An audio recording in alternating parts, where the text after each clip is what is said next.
Hello, and welcome back to my channel, the podcast that helps you think, speak, and live in English with confidence.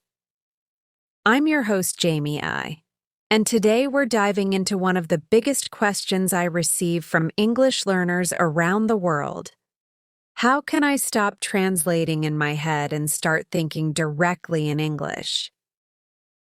If you've ever struggled to speak smoothly because you're first converting words from your own language, this episode is for you. By the end of today's session, you'll have clear strategies to train your brain to think in English naturally. Let's start by understanding what's really happening when you translate in your head. It's perfectly normal. It just means your brain is still organizing information in your native language. Think of it like switching between two computer operating systems. Your mind keeps opening the first one before running the second. But here's the good news. The brain can rewire itself.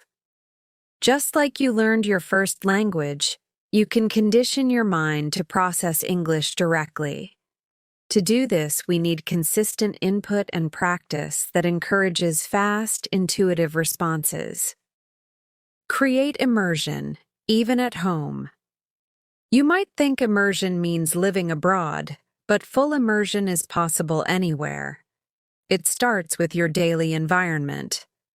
Surround yourself with English in small, sustainable ways. Change your phone and app settings to English. Watch your favorite shows or YouTube videos with English subtitles. Listen to English podcasts. Yes, even this one, while cooking, cleaning, or commuting. Label common items in your home with their English names: chair, mirror, shelf, door. The more your brain sees and hears English, the faster it recognizes words automatically. You'll notice your inner voice slowly switching languages without forcing it. Talk to yourself in English. Now, this step may sound silly, but it's incredibly powerful. Start talking to yourself in English throughout your day.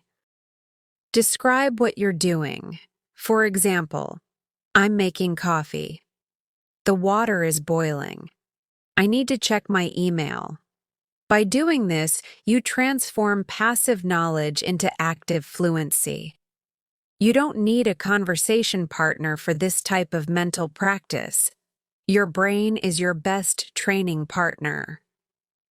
Over time, you'll catch yourself forming sentences naturally. When you hesitate, don't panic. Pause.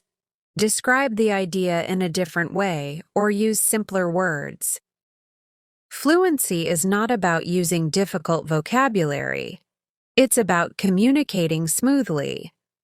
Think in images, not translations. Here's a small brain hack. Instead of connecting English words to your first language, connect them directly to images and emotions. When you hear apple, don't think of the word in your language. Visualize the fruit. Imagine holding it, smelling it, maybe even tasting it. This visual connection makes the word part of your thought process, just like how you learned your first language as a child. Build your vocabulary the smart way. A huge vocabulary isn't necessary to start thinking in English. You just need the right words. Focus on high-frequency words and phrases that appear in daily conversations. Use the 3 times rule.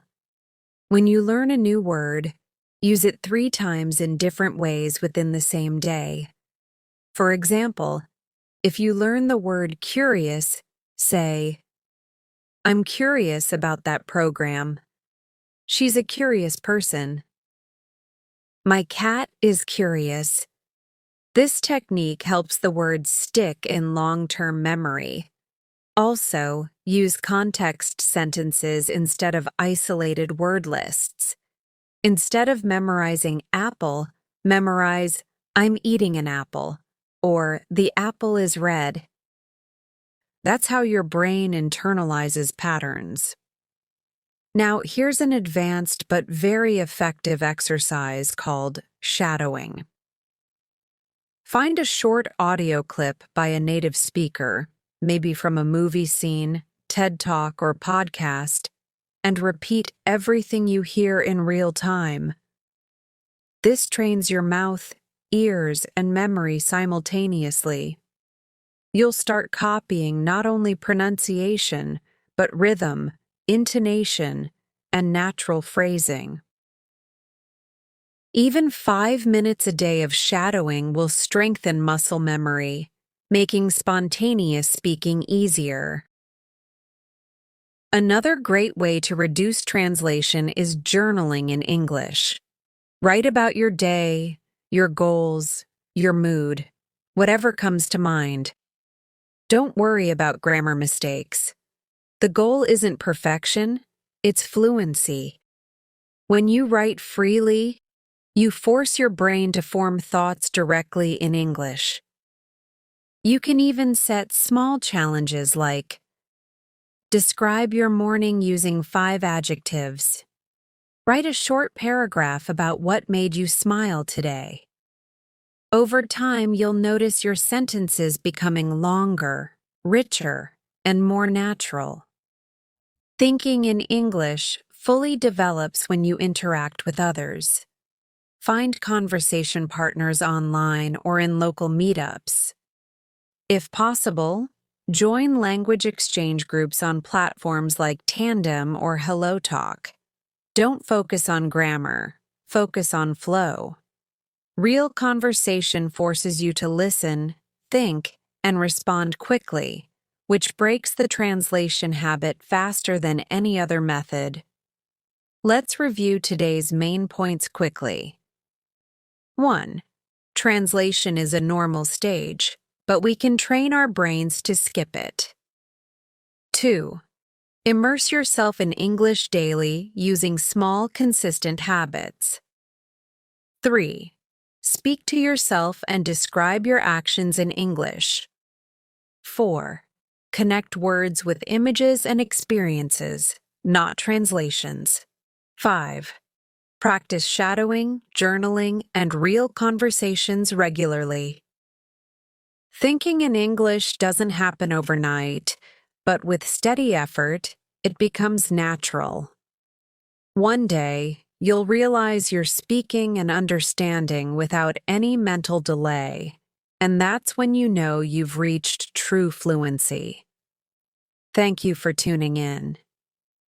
If you enjoyed this episode, share it with a friend who's learning English. Until next time, keep practicing, keep believing, and keep thinking in English. See you in the next episode.